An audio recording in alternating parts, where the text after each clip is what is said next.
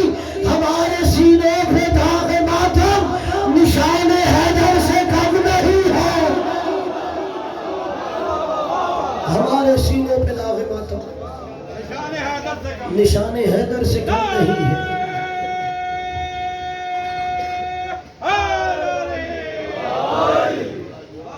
مولا نے کہا ہم سے بڑا شجاع کوئی نہیں۔ دیکھیے بہادر وہ نہیں ہوتا جو بات بات پہ تلوار نکال لے، بہادر وہ ہوتا ہے جب تلوار نکالنی ہے تلوار نکالے، جب نیام میں رکھنی ہے نیام میں رکھے۔ اور جو بہادر ہے اس کے جنگ میں بھی اصول ہوتے ہیں، مولا علی کی جنگ میں بھی اصول تھے۔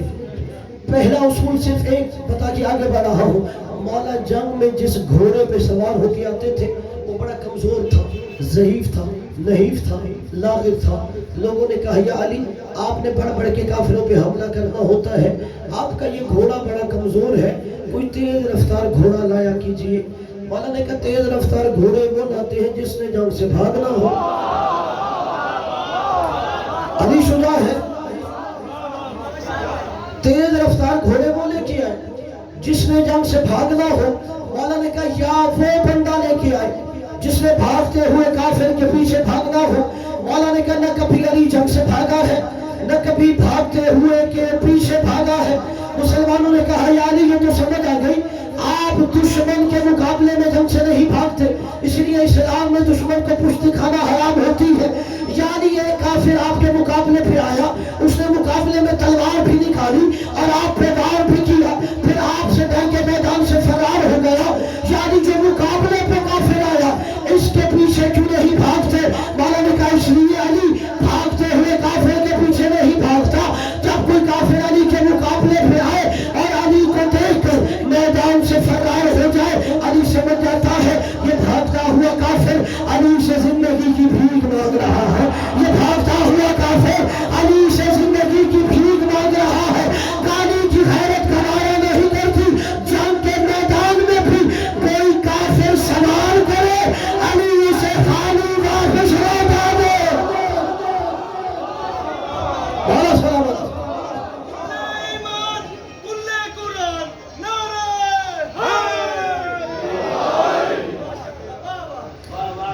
کہ جب کوئی کافر میرے مقابلے پہ آئے جب اسے بھاگ جائے، علی سمجھ جاتا ہے یہ علی سے زندگی کی بھیک مانگ رہا ہے، اور علی کی غیرت گوارا نہیں کرتی کہ جنگ کے میدان میں کوئی کافر بھی سوال کرے اور علی اسے خالی واپس لوٹا دے۔ اور مولا نے کہا پانچویں چیز جو اللہ نے ہمیں عطا کی کوئی اس کی برابری نہیں کر سکتا، والفصاحہ، اللہ نے ہمیں فصاحت و بلاغت دی ہے۔ قبلہ یہ حجت خدا ہے۔ چلو میں بنت علی جناب زینب سلام اللہ علیہ کی ایک فصاحت کا جملہ کہہ کے آگے بڑھ رہا ہوں۔ آپ سنتے ہیں علماء خطبہ سے کہ مولا علی کی بیٹی نے مولا علی کے لہجے میں خطبہ دیا تھا۔ کیا صرف لہجہ علی والا تھا یا اثر بھی علی والا تھا؟ صرف لہجہ علی کا نہیں تھا، اثر بھی علی کے خطبے والا تھا۔ جائیے مقتل کی کتابیں پڑھیے، اب شام کے دربار میں گھوڑوں کی آواز، ڈھول باجے کی آواز، آہستہ سے مولا علی کی بیٹی نے فرمایا اس کو تو خاموش ہو جاؤ۔ روایت کے جملے ہیں فسکنت الانفاس، لوگوں کے سینوں میں سانسوں کی آوازیں رک گئی۔ آہستہ سے جناب سیدہ نے فرمایا اس کو تو خاموش ہو جاؤ۔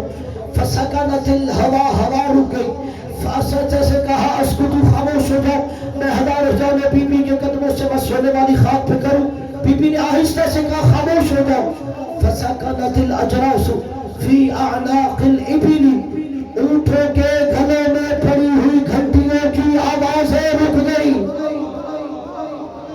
یہ فصاحت و بلاغت علی کے خطبے کا اثر تھا.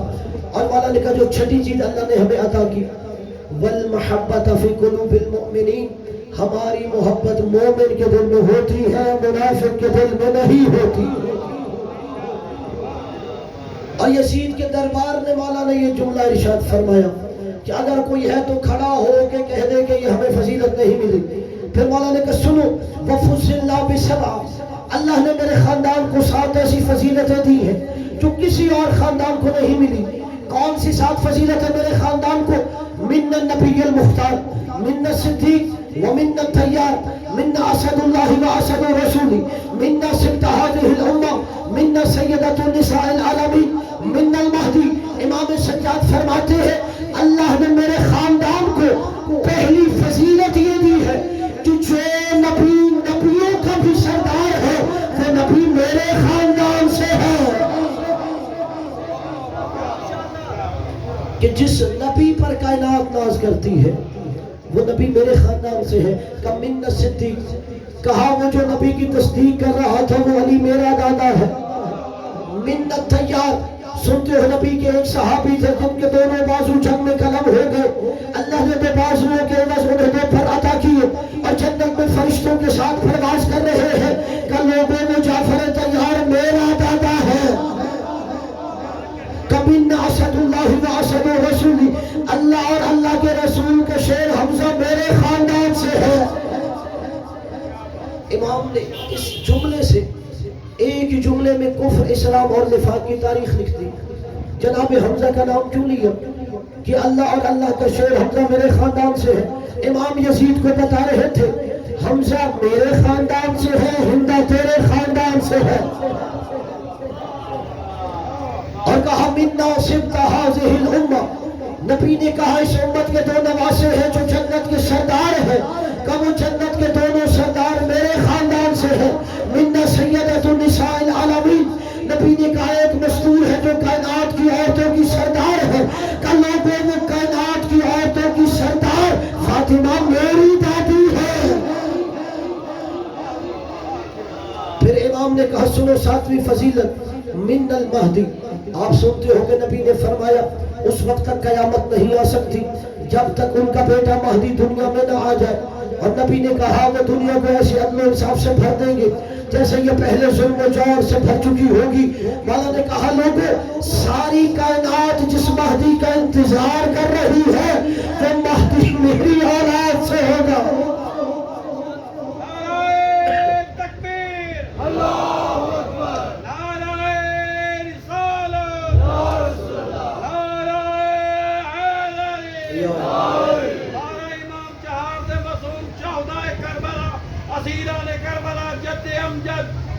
صلی اللہ علیہ وآلہ وسلم بلندتر صلوات.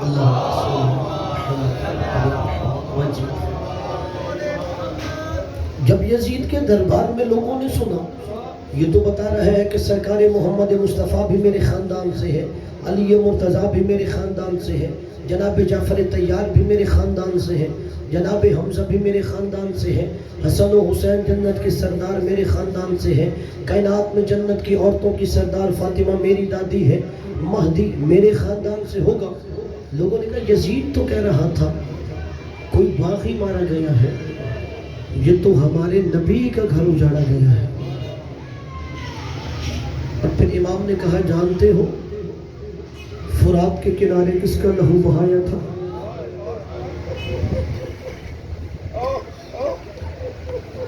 مولا نے کہا فرات کے کنارے جس کا لہو بہایا تھا کائنات میں اس کے سوا کوئی جنت کا سردار نہیں رہا تھا. عددارو ہمارا پڑھ لینا آپ کا سن لینا بڑا آسان ہوتا ہے, لیکن اسلام کو بچانے کے لیے حسین نے اپنا کچھ نہیں بچایا تھا. مولا علی رضا علیہ السلام سے روایت ہے, ریان ابن شبیب مولا کا صحابی ہے, وہ کہتے ہیں محرم کا چاند طلوع ہوا, میں 8ویں امام کے دروازے پہ گیا, اور میں نے 8ویں امام کو دیکھا کہ سوگ کا عالم ہے. میں نے کہا مولا آپ کے گھر یہ سوگ کا عالم کیوں ہے؟ مولا نے کہا ریان ابن شبیب محرم کا چاند طلوع ہو گیا جس میں زہرا کا گھر اجاڑا گیا تھا. کہ ریان ابن شبیب اگر کبھی تو رونا چاہے تو غریب کربلا پہ رویا کر. کہتے ہیں جب میں 10 محرم کو گیا تو مولا کا گریبان کھلا ہوا تھا، مولا کی آستینیں الٹی ہوئی تھی. مولا نے کہا ریان ابن شبیب ذبح جدی کما یذبح الکبش. ریان ابن شبیب میرے جد حسین کو ایسے ذبح کیا گیا جیسے بھیڑ کو ذبح کیا جاتا ہے. اجرکم علی الظاہر. عزادارو مولا نے یہ لفظ کیوں استعمال کیا؟ علماء کہتے ہیں زمانے جاہلیت کا دستور تھا، 8-10 لوگ مل کے ایک بھیڑ پالا کرتے تھے. جب وہ بھیڑ 8-10 مہینے کی ہو جاتی لوگ اسے درمیان میں کھڑے کرتے، وہ 8-10 لوگ اطراف میں کھڑے ہو جاتے اور اس کے ہاتھ میں جو چیز ہوتی تھی اس بھیڑ کے پہ اسی سے حملہ کیا جاتا تھا. مولا نے کہا کربلا میں زہرا کا لال تنہا میدان میں کھڑا تھا، جس کے ہاتھ میں تیر تھا وہ تیر برسا رہا تھا، جس کے پاس نیزہ تھا وہ نیزہ برسا رہا تھا، جس کے پاس تلوار تھی وہ تلوار برسا رہا تھا، کہ جس کے پاس کوئی چیز نہیں وہ زہرا کے لال پہ پتھر مار رہا تھا. اجرکم علی الزہرا. اور عزادارو اب تو یہ وہ ایام ہیں جن میں چہلم کیا جاتا ہے. جب نبی کی نواسی کربلا سے گزری تھی تو کہا تھا سجاد مجھے آخری دفعہ اپنے حسین کے لاشوں سے گزارو. عزادارو کتاب کا نام ہے مدینہ سے مدینہ تک. اس میں آیت اللہ جواد ذہنی تہرانی یہ روایت لکھتے ہیں کہ چوتھے امام فرماتے ہیں 11 محرم کو جب میری پھوپھی بابا کے لاشے پہ آئی، بابا کا لاشا 9 حصوں میں تقسیم تھا. اجرکم علی الزہرا جو پرسہ دینے آیا ہے کہ بابا کا لاشا 9 حصوں میں تقسیم تھا. عزادارو اب بہن بھائی کے لاشے کی جانب چلی، کیا دیکھا کہ مولا حسین کا لاشا پتھروں کے نیچے دبا ہوا ہے. عزادارو پتھروں کو ہٹانے کے لیے ہاتھوں کا سہارا لیا جاتا ہے. فاطمہ کی بیٹی کے ہاتھ پس گردن بندھے ہوئے تھے. کہتے ہیں میری آقا زادی پتھر ہٹانے کے لیے جھکی. عزادارو جھکتے جھکتے اتنا جھک گئی کہ اپنی کوہنیوں کو پتھروں کے قریب کیا، کوہنیوں سے پتھروں کو ہٹانا شروع کیا. سامنے حسین کا ٹکڑوں میں پتا لاشا نظر آیا کہ انت اخل حسین، کیا تو میرا ماجایا حسین ہے؟ عزادارو 3 باتیں پہننے کی کہ حسین آئینہ راسوں کا، حسین تیرا سر کہا گیا ہے، آئینہ لباس کا، حسین تیرا پیراہن کہا ہے، آئینہ خاتموں کا، حسین تیری انگوٹھی کے ساتھ چوتھی انگلی کون لے گیا؟ عزادارو کبے سر سے آواز آئی زینب تو نے 4 سوال کیے ہیں، مجھے ایک سوال کا جواب دے. آئینہ رباؤ کے زینب تیری چادر کہاں ہے؟ اجرکم علی الزہرا. مولا آپ کو سوا اسلام میں کسی امر اللہ ہے. عزادارو پھر جب یہ آقا زادی شام سے رہا ہوئی ہے تو میری آقا زادی کو وہ منظر یاد آ گیا کہ جب یہ مدینہ سے چل رہے تھے. عزادارو جب یہ واپس شام سے چلے ہیں میری آقا زادی نے کہا سجاد مجھے پہلے کربلا اپنے حسین کی قبر پہ لے کے جاؤ. عزادارو توجہ میری طرف رکھیے گا، کوشش کرنا ہر آنکھ کا وضو ہو جائے. عزادارو جیسے ہی کربلا میں آئے تو کہتے ہیں کربلا کے پہلے زائر یہ بہن بھائی کی قبر کی نہیں ہے. اول زائر قبر الحسین جابر بن عبداللہ الانصاری. حسین کی قبر کا پہلا زائر صحابی رسول جناب جابر بن عبداللہ انصاری ہے. عزادارو کب آئے ہیں؟ 40 دن بعد نہیں، 1 سال اور 40 دن بعد قبر حسین کا پہلا زائر جابر ہے. جب میں نے یہ روایت پڑھی میں پریشان ہو گیا، کیا 1 سال اور 40 دن تک زہرا کی لال کی قبر پہ کوئی نہیں آیا تھا؟ عزادارو کیا زہرا کے بیٹے کی قبر پر 1 سال 40 دن تک کوئی نہیں آیا تھا؟ جناب جابر نے فرات کے کنارے غسل کیا. عزادارو آنکھوں کی بینائی ختم ہو چکی تھی. جناب عطیہ غلام ساتھ تھا. غسل کرنے کے بعد کہا عطیہ مجھے زہرا کے بیٹے کی قبر پہ لے چل. عزادار عطیہ جیسے ہی قبر پہ لے کے آیا کہا جابر آپ کے سامنے والا حسین کی قبر ہے. عزادار 3 دفعہ جابر نے کہا یا حسین یا حسین یا حسین.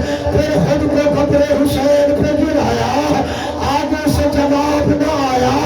اب جابر کہتا ہے حبیب اللہ یجیب حبیبا. کیا بچپن کا دوست بچپن کے دوست کو جواب نہیں دے گا؟ پھر جابر خود ہی کہتا ہے جابر کس سے جواب مانگ رہا ہے؟ ابھی تو اس مظلوم کا ساتھ شام سے آیا ہی نہیں. حضرکم علی الزہرا. عزاداروں جسے رونا نہ آئے سروں کو جھکا کے گناہوں کی معافی مانگنا. زندگی کے کسی موڑ پہ کوئی ایسا غم ہوتا ہے جو غریبوں کے غم میں رونے نہیں دیتا. عزاداروں اب جابر عطیہ غلام سے کہتا ہے جابر کہتا ہے دعا مانگ عطیہ اگر آج میرا چوتھا امام کربلا میں آ جائے میں تجھے راہ خدا میں آزاد کر دوں گا. اتنے میں عطیہ کہتا ہے جابر کوئی شام کی طرف سے قافلہ آ رہا ہے. عزاداروں جابر کہتے عطیہ دیکھ کون آیا ہے. عزاداروں عطیہ نے جب آگے بڑھ کے دیکھا میرا چوتھا امام شام سے رہا ہو کے کربلا آ رہا تھا. عزاداروں عطیہ آگے بڑھا مولا کو گلے سے لگایا.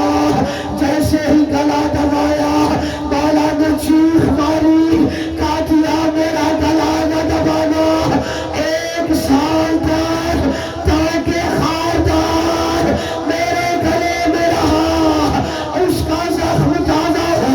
عزادار عطیہ نے مڑ کے دیکھنا چاہا. کہا دیا اگر تیرے دل میں ہماری محبت ہے پیچھے مڑ کے نہ دیکھنا. کمالا پیچھے کون ہے؟ کہ پیچھے اس کی بیٹی آئی ہے جس کا جنازہ رات کی تاریکی میں اٹھایا گیا. ماتم حسین